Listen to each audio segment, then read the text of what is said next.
Pessoal, sabiam que passamos cerca de 3 anos de nossas vidas sentados no vaso sanitário? Já pararam para pensar por que ele é chamado de vaso sanitário, e não de balde de alumínio ou balde de vaca? Isso tem a ver com nossos ancestrais, especialmente o imperador Liu Beng da dinastia Han. Diz a lenda que, no final da dinastia Qin, Liu Beng era um cara muito direto e não gostava de intelectuais. Uma vez, ele pegou o chapéu de um erudito que o visitava e urinou dentro dele, o que foi uma atitude tão ousada quanto as transmissões ao vivo de hoje em dia. Essa ideia inusitada de Liu Beng inspirou as pessoas a começarem a fabricar recipientes para necessidades fisiológicas. Mas, naquela época, não se chamavam vaso sanitário, eram chamados de Uzi. E por que Uzi?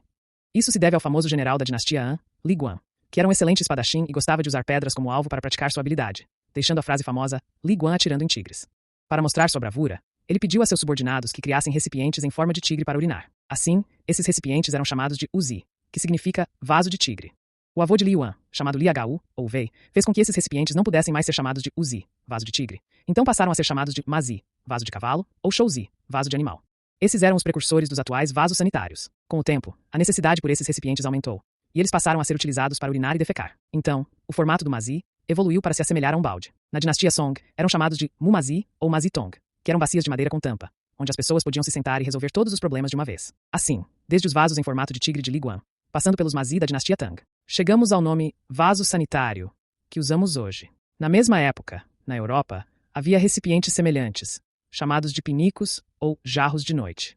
Esses dispositivos eram totalmente manuais, sem qualquer automação, causando muitos inconvenientes. Essas dificuldades inspiraram as pessoas a buscarem ferramentas sanitárias mais convenientes e higiênicas. Durante o Renascimento, um cavaleiro inglês chamado John Harington inventou o primeiro vaso sanitário com descarga, instalado no luxuoso quarto da Rainha Elizabeth I.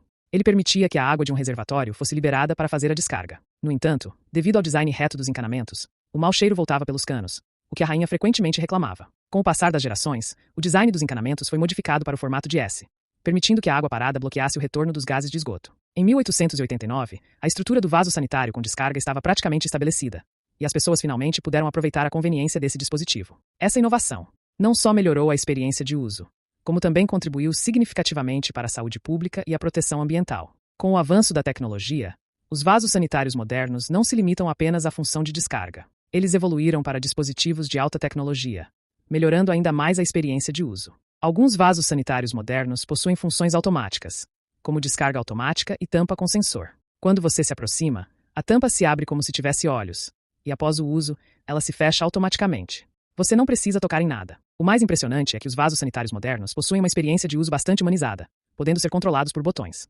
Durante o uso, você pode ajustar a intensidade da lavagem e a secagem conforme sua preferência. Alguns modelos até suportam controle por voz, oferecendo diversas opções de operação. À medida que a tecnologia avança, essas funções estão sempre sendo aprimoradas. A função de abertura da tampa por sensor, por exemplo, evoluiu de sensores infravermelhos para sensores de micro-ondas. Os sensores de micro-ondas utilizam ondas eletromagnéticas de alta frequência, que podem penetrar objetos e detectar sua presença.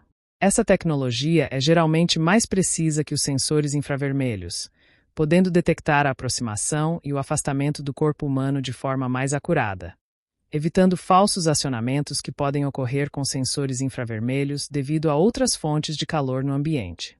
Além disso, a tecnologia de micro-ondas tem uma capacidade de resistência a interferências muito maior que a dos sensores infravermelhos.